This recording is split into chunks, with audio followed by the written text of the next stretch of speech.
Claude Bowers speaks at the 1928 Democratic National Convention. Ladies and gentlemen of the convention, the American democracy has mobilized today to wage a war of extermination against privilege and pillage. We prime our guns against autocracy and bureaucracy. We march against that centralization which threatens the liberties of the people.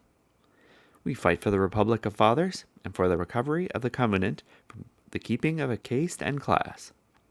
We battle for the honor of the nation, besmirched and bedraggled by the most brazen and shameless carnival of corruption that ever blackened the reputation of a decent and self-respecting people. We stand for the spirit of the preamble of the Declaration that is made a mockery, for the Bill of Rights that is ignored, for the social and economic justice which is refused, for the sovereign right of states that are denied, and for a return to the old-fashioned civic integrity of a Jackson, a Tilden, a Cleveland, and a Wilson. We stand for the restoration of the government to the people who built it by their bravery and cemented it with their blood.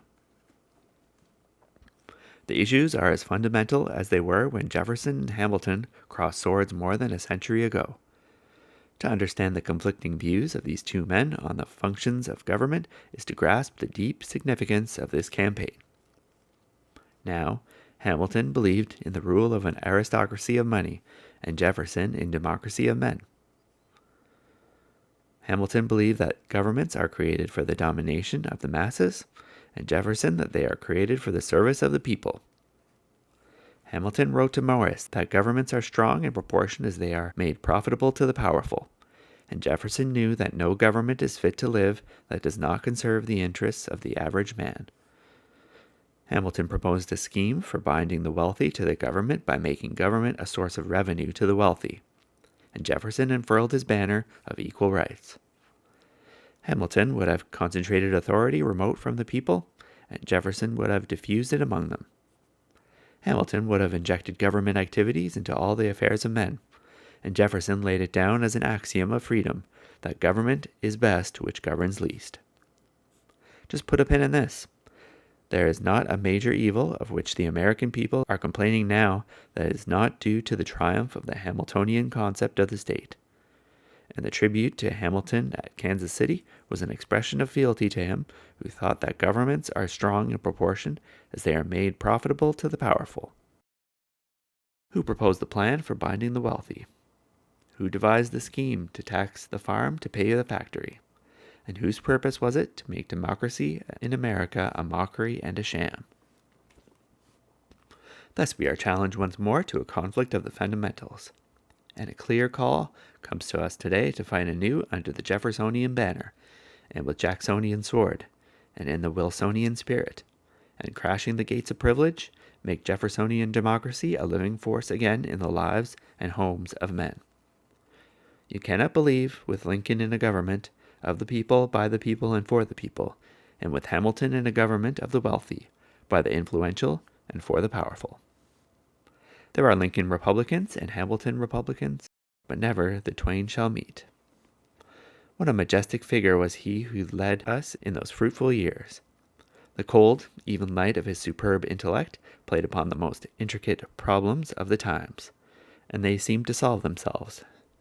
He lifted the people to such heights of moral grandeur as they had never known before, and his name and purpose made hearts beat faster in lowly places where his praise was sung in every language in the world. And when at length, his body broken, but his spirit soaring still, he fell stricken, while still baffling for his faith, there passed to time and to eternity, to all mankind the everlasting keeping of the immortal memory of Woodrow Wilson. We submit that a party that stands for that democracy which is inseparable from the liberties of men, and has given a Jefferson, a Jackson, and a Wilson to the service of mankind, has earned the right, in times like these, to the cooperation of independents and progressives in the struggle for that preservation of popular government, and the purging of the nation of that corruption which has made America a byword and a hissing in the very alleys of the world. Never in a century has there been such a call to us to battle for the faith of our fathers as there is today. And never has the control of government been so completely concentrated in the hands of a willing caste as now. The dreams of the Hamiltonians have literally come true while the people slept. They wanted organized wealth in possessions of the government, and we have it. They wanted the sovereign rights of states denied, and we have it. They wanted bureaucratic agents swarming over the land like the locusts of Egypt, and we have it.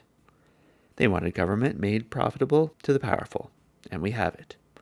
They wanted, through administration, to make a mockery of democracy, and we have it.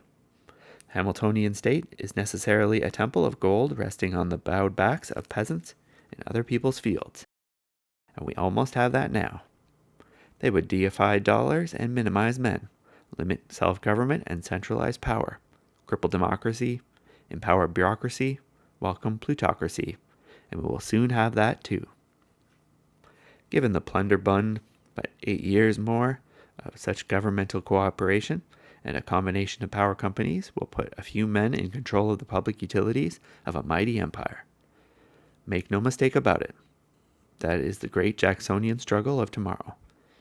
And with that sinister possibility upon us, the people must determine whether they will entrust their interest to those who believe that governments are strong in proportion as they are made profitable to the powerful, or to the Jeffersonians, who believe that governments are created for the service of mankind.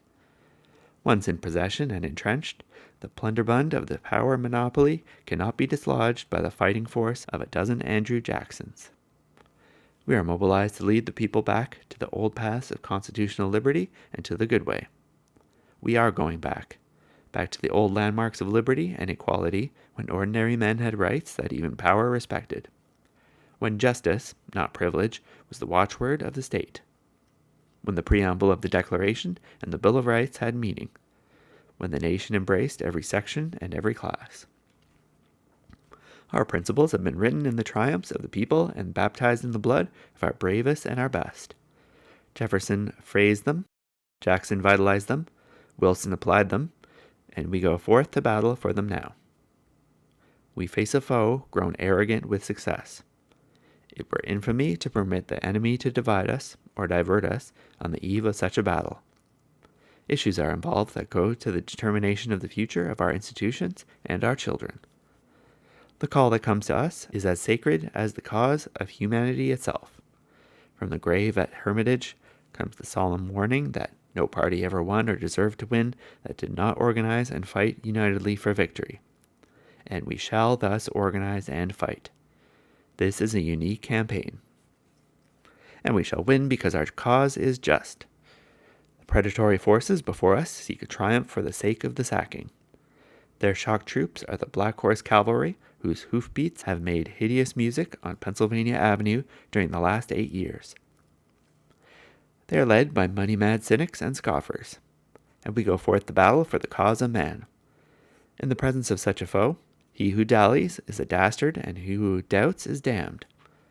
In this convention, we close debate and grasp the sword. The time has come. The battle hour has struck. Then to your tents, O Israel.